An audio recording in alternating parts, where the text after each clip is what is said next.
Welcome to our channel. Today we how to backup NFT listings and bids from OpenSea account. Detailed guide step by step clearly.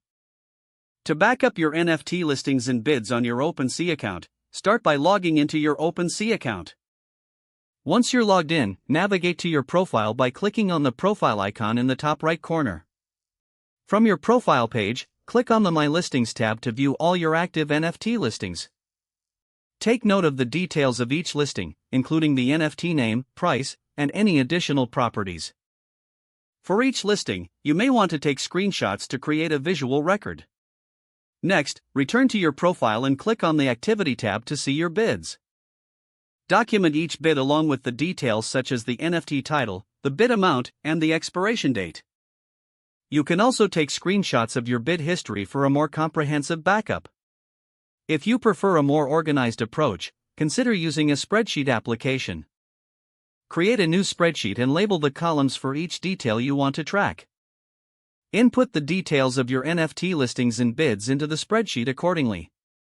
Make sure to save the spreadsheet regularly and back it up in a cloud storage service for added security. Once you have everything documented in your spreadsheet, you can easily refer back to it anytime. Periodically updating this backup will ensure your records remain current as you make changes to your listings and bids. For additional security, consider exporting your entire wallet details if you manage your NFTs through. Make sure to keep that wallet information secure and private. By following these steps, you will have a reliable backup of your NFT listings and bids from your OpenSea account. If the page does not load, refresh the browser or try again in a private or incognito window.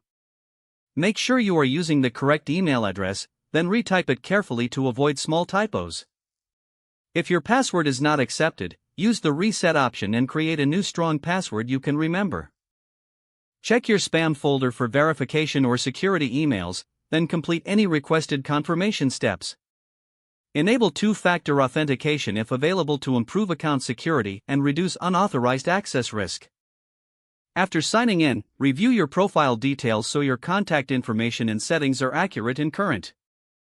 If you see an error message, note it down and try again after restarting your device and internet connection. Log out when you finish, especially on shared devices, to keep your account and payment information secure.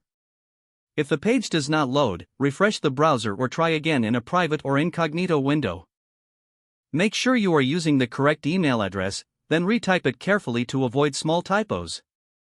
If your password is not accepted, use the reset option and create a new strong password you can remember.